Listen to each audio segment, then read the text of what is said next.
Hello friends, welcome back to my channel divine world with Rudra में आप सभी लोगों का स्वागत है। आज मैं आप लोगों के लिए तुला राशिफल जुलाई 2022 लेकर आई हूँ।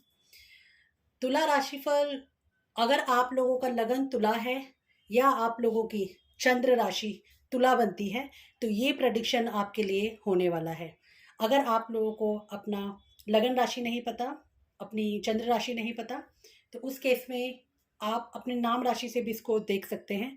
अगर आपकी नाम राशि तुला राशिफल है तो ये जो राशिफल बनता है ये आप लोगों के लिए है। तो आइए सबसे पहले हम देख लेते हैं प्लैनेट्स का क्या दशा गोचर, क्या किस भाव में बैठा है। तो आपके लगन में सबसे पहले केतु देव विराजमान है। और अगर मैं इसके आगे चली जाती हूँ तो फिफ्थ हाउस में आपके शनि है, सिक्स्थ में गुरु, सेवन्थ में राहु और मंगल, एट्थ में शुक्र है, नाइन्थ में सूर्य और बुध बैठे हैं। और चंद्रमा मैंने यहाँ पे लिखा नहीं क्योंकि हर 2.25 दिन के अंदर चंद्रमा जो है अपनी आपको मूवमेंट करते रहते हैं। ठीक है। तो अगर हम यहाँ पर देखें इस मंथ में आपके लिए 5 प्लैनेट्स जो हैं अपना घर चेंज करने वाले हैं। सूर्य बुध जो है वो यहाँ से शिफ्ट हो जाएंगे 15 तारीख के बाद आपके 10th हाउस में। शुक्र देवता जो है वो यहाँ से शिफ्ट हो जाएंगे आपके 13 जुलाई के बाद आपके भाग्य घर के अंदर। और शनि देव जो है वो भी वक्री चाल से आपके 4th हाउस में आ जाएंगे। और गुरु जो है वो भी मंथ के अंत तक वक्रत्व लेकर अपनी चाल चलने वाले हैं। तो यहाँ पर ये ओवरऑल आपका जुलाई मंथ का मैंने प्लैनेट्स का बता दिया है। अब हम यहाँ पे चलते हैं कि आगे जुलाई मंथ आपके लिए कैसे रहने वाला है। सबसे पहले हम देख लेते हैं यहाँ का जो लॉर्ड है शुक्र, वो जो आपके अष्टम में बैठा हुआ है। इस मंथ थोड़ा सा आप अपने कॉन्फिडेंस को लूज महसूस कर सकते हैं। इस महीने में कहीं ना कहीं आप लोग जो है अपनी एनर्जीज को और अपने कॉन्फिडेंस को, अपने आत्मविश्वास को थोड़ा सा मुझे लग रहा है कि डाउन फील कर सकते हैं। कभी कभी आप जो है बहुत आपको आलस भी आएगा कि काम कैसे करें, क्योंकि केतु भी लगन में बैठे हुए हैं। तो काम से डिटैचमेंट होना या काम में इतना मन ना लगना, और कहीं ना कहीं विघ्न और बाधाएं, क्योंकि ये बाधाएं भी कहीं ना कहीं इंडिकेट करता है। तो मुझे लगता है कि थोड़ा थोड़ा प्रॉब्लम्स भी आपकी लाइफ में आती रहेंगी इस मंथ के लिए। ठीक है। अगर हम आपके धन भाव की तरफ चलते हैं, सेकंड भाव, सेकंड का लॉर्ड आपका 7th में बैठा है। तो पैसे से आपका हाथ ठीक रहेगा। थोड़ा बहुत आपका इश्यूज चीज़ें वाइफ के साथ हो सकता है पैसों को लेके, लेकिन ओवरऑल मुझे मनी वाइज आपकी चीज़ें ठीक दिखाई दे रही हैं। अगर हम थर्ड हाउस की बात कर लेते हैं जो कि पराक्रम भाई बहनों का घर है, वो 6th हाउस में जुपिटर गए हुए हैं अपने ही घर में।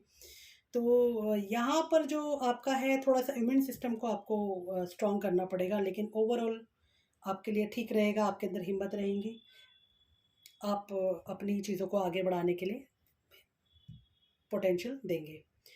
4th हाउस पे अगर हम चले जाते हैं आपके, तो 4th हाउस के लॉर्ड बनते हैं शनि, जो कि उठ के यहीं आने वाले हैं आपकी राशि में ही, 4th हाउस में। तो यहाँ पे बैठे शनि का बहुत अच्छा रिजल्ट नहीं कहा गया, हालांकि वो अपने ही घर में ट्रांजिट ले रहे हैं। लेकिन फिर भी आपको थोड़ा सा मुझे लगता है घर परिवार की तरफ जो है इश्यूज आपको फील करने पड़ सकते हैं। थोड़ा सा आप फैमिली लाइफ में या सुख सुविधाओं के अंदर थोड़ा सा चीज़ें आएंगी, लेकिन थोड़ा टाइम लेके। अगर प्रॉपर्टी वगैरह का देख रहे हैं तो कुछ बात आपकी बनती भी दिख रही है। 5th हाउस में भी शनि ही बैठे हुए हैं, प्यार का घर है, बच्चों का घर होता है। तो लव लाइफ आपकी मुझे थोड़ी कॉम्प्रोमाइजिंग लग रही है, और बच्चों के साथ चीज़ें ठीक रहेंगी। 6th हाउस आपका जो है वो डेली लाइफ का हो जाता है, दैनिक, जिसे हम कहते हैं कि रोज़ हमारा दिन कैसे बीतने वाला है। और इसके अलावा दुख बीमारी का भी हो जाता है। तो अगर मैं हेल्थ की बात करूँ, थोड़ा सा आपको अपने आप को इम्यून सिस्टम को मजबूत करने की ज़रूरत है। थोड़ा खान पान का ध्यान रखने की भी ज़रूरत है, क्योंकि जुपिटर जब यहाँ चले जाते हैं तो स्टमक से रिलेटेड इश्यूज दे देते हैं। थोड़ा सा खान पान का आप ध्यान रखिए, थोड़ा अपने इम्यून सिस्टम के ऊपर काम कीजिए। और इसके अलावा बाकी तो आपका जो काम है ठीक ठीक चलेगा, क्योंकि कहीं ना कहीं आपको एक आलस आना या ये चीज़ें टालना, थोड़ी सी चीज़ों को आप टालने वाली आपकी प्रवृत्ति रहने वाली है इस मंथ के लिए। 7th हाउस जो है ये शादी का घर, पार्टनरशिप का घर होता है। यहाँ पे राहु मंगल बैठे हुए हैं। मंगल का केंद्र के अंदर बैठा होना अपने आप में एक राजयोग बनाता है, रोचक नाम का राजयोग बनाता है अपने ही घर में बैठे हुए, लेकिन राहु मंगल के साथ होकर ये एक अंगारक योग भी बना देता है। तो यहाँ पर अगर मैरिज के लिए देख रहे हैं तो कोई रिश्ता आपके लिए आ सकता है, और अगर ऑलरेडी मैरिड है और लाइफ में घर की स्थिति में देख रहे हैं तो वाइफ के साथ थोड़ी सी लड़ाई झगड़ा मुझे होते हुए, वाइफ हस्बैंड जो भी हैं पार्टनर के साथ आपकी लड़ाई झगड़ा मुझे होता हुआ दिख रहा है। अगर मैं ओवरऑल आपके घर की बात करूं तो एक तो मुझे कुछ लोगों के लिए मैरिज की प्रपोजल आती हुई या मैरिज कुछ फाइनल होती हुई या कुछ ऐसी डिस्कशंस अराउंड होती हुई दिख रही है। आपके शादी का अगर अनमैरिड है तो शादी के अराउंड कुछ चीज़ें आपकी हो सकती है, और अगर मैरिड है तो थोड़ा डिफरेंस ऑफ ओपिनियन, पार्टनर काफ़ी एग्रेसिव होने वाले हैं आपके लिए, या आप पार्टनर के साथ डिस्कनेक्ट फील करने वाले हैं। तो थोड़ा सा यहाँ पे ध्यान देने की ज़रूरत है। ये जो घर है ये हमारा बिजनेस पार्टनरशिप का भी कहा गया है, तो यहाँ पर भी आपको, वैसे तो आपका बिजनेस के लिए ठीक है, लेकिन तब भी आपको थोड़ा सा पार्टनरशिप की कोई डील साइन करते समय थोड़ा सा ध्यान रखना पड़ेगा, और डिसिप्लिन तरीके से आप चीज़ों को लेके चलें। पेपर्स को पहले अच्छे से साइन करते हुए चले तो आपके लिए बहुत अच्छा रहने वाला है। यहाँ पे जो बैठे हैं शुक्र, ये लग्नेश होकर यहाँ पे बैठ जाते हैं और कहीं ना कहीं लग्जरीज के हैं, तो इस मामले में थोड़ा आपकी टेस्ट चॉइसेस ड्रॉप डाउन होने वाले हैं। बहुत सिंपल लाइफ आप लीड करने वाले हो, बहुत सिंपलिसिटी की तरफ आप जाने वाले, जो कि आपका जनरल पैटर्न नहीं है लिब्रा वालों का, तुला राशि वालों का। लेकिन फिर भी ये दिख रहा है कि केतु और वीनस का जो ये कॉम्बिनेशन है, ये कहीं ना कहीं आप बहुत सिंपल तरीके से रहने वाले हैं, डिसिप्लिन तरीके से।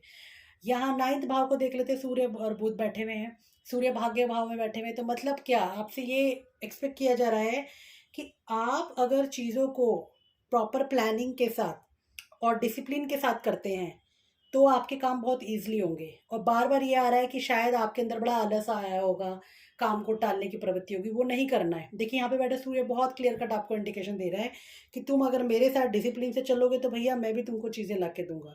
तो आपको क्या करना है, बहुत डिसिप्लिन के साथ चीज़ों को लेके चलना है। तो आप देखेंगे अगर आप डिसिप्लिन के साथ बहुत एक्टिव होकर प्रोएक्टिव होकर चीज़ें कर रहे हैं तो ये आपके लिए मंथ बहुत स्मूथ होने वाला है, अच्छे से चला जाएगा। ठीक है। फिर ये 10th भाव में आ जाएंगे 15 तारीख के बाद, तो वहाँ पे भी आपको काम से रिलेटेड काफ़ी सारी चीज़ें ऐसी दे सकते हैं जहाँ पर आप काफ़ी प्रॉपर मैनेजमेंट के साथ चलेंगे, काफ़ी अच्छा आप करेंगे, ये दिख रहा है। 11th हाउस के जो लॉर्ड हैं वो सूर्य हो जाते हैं, जो कि भाग्य में और 10th हाउस में होंगे, 15 तारीख के बाद आपके 10वें घर में होंगे। तो ये दिखाते हैं कि कहीं ना कहीं यहाँ पे बैठ इस इच्छा पूर्ति का घर का लॉर्ड और प्रॉफिट गेन का घर का लॉर्ड जो है भाग्य और कर्म क्षेत्र में है, तो आपको यहाँ से कोई ना कोई बेनिफिट मिलेगा। भाग्य आपके साथ होगा, आपकी इच्छाओं की पूर्ति होती रहेगी।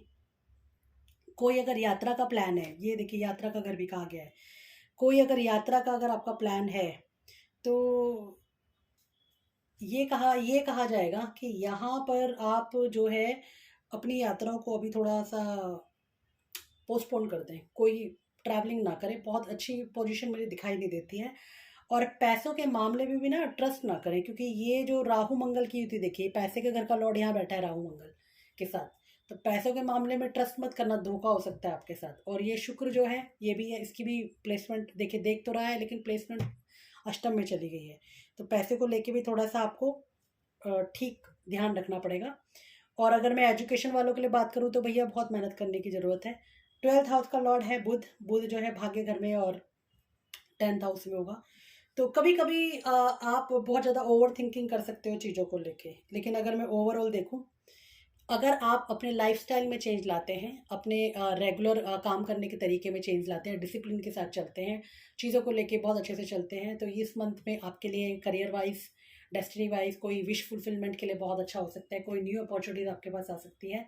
लेकिन मैरिज लाइफ में आपको थोड़ा सा संभल कर चलने की ज़रूरत है, और इस टाइम पीरियड में किसी के ऊपर ट्रस्ट ना करें। इसके अलावा पैसों के लिए भी मुझे लगता है थोड़ा सा आपको देख के संभल के चलने की ज़रूरत है। ओवरऑल हेल्थ के पॉइंट ऑफ व्यू से खाने पीने का आपको ध्यान रखने का ज़रूरत पड़ेगा। और यहाँ पर अगर मैं रेमेडी की आपकी बात करती हूँ तो यहाँ पे आपके लिए रेमेडी निकल के आती है वीनस की। तो वीनस की रेमेडी में आपको क्या करना है, शुक्रवार के दिन माँ लक्ष्मी को खीर का भोग लगाइए, या फिर खीर का भोग लगा के और अपने घर में एवरी फ्राइडे आपको करना है। 4 शुक्रवार होते हैं, तो 4 शुक्रवार एवरी फ्राइडे खीर बनाएं, माँ को भोग लगाएं, अपने घर में अपनी फैमिली के साथ खाएं, तो थोड़ा सा पॉजिटिविटी मुझे आती हुई दिखाई दे रही है। और इसके अलावा अगर आप राहु केतु और मंगल से रिलेटेड जो अगर कुछ चीज़ों को टालने की कोशिश करना चाहते हैं तो यहाँ पर आप रेगुलर हनुमान चालीसा कर सकते हैं, ये भी आपके लिए काफ़ी फ़ायदेमंद होगा। ठीक है। तो ये था तुला राशिफल जुलाई 2022 के लिए। अगर आपको मेरा वीडियो पसंद आया है तो प्लीज़ मेरे चैनल को लाइक कीजिए, सब्सक्राइब कीजिए, और अगर आपका जुलाई से रिलेटेड कोई क्वेश्चन है जो आप और विस्तार से जानना चाहते हो तो आप कमेंट सेक्शन के अंदर अपना प्रश्न डाल सकते हैं अपने डेट ऑफ बर्थ और नेम के साथ। तो जितना पॉसिबल होगा मैं रिवर्ट करने की कोशिश करूँगी। अगर आपका कोई स्पेसिफिक क्वेश्चन है तो आप कमेंट्स में डाल सकते हैं। ठीक है, फिर मिलते हैं, तब तक के लिए नमस्कार, बाय।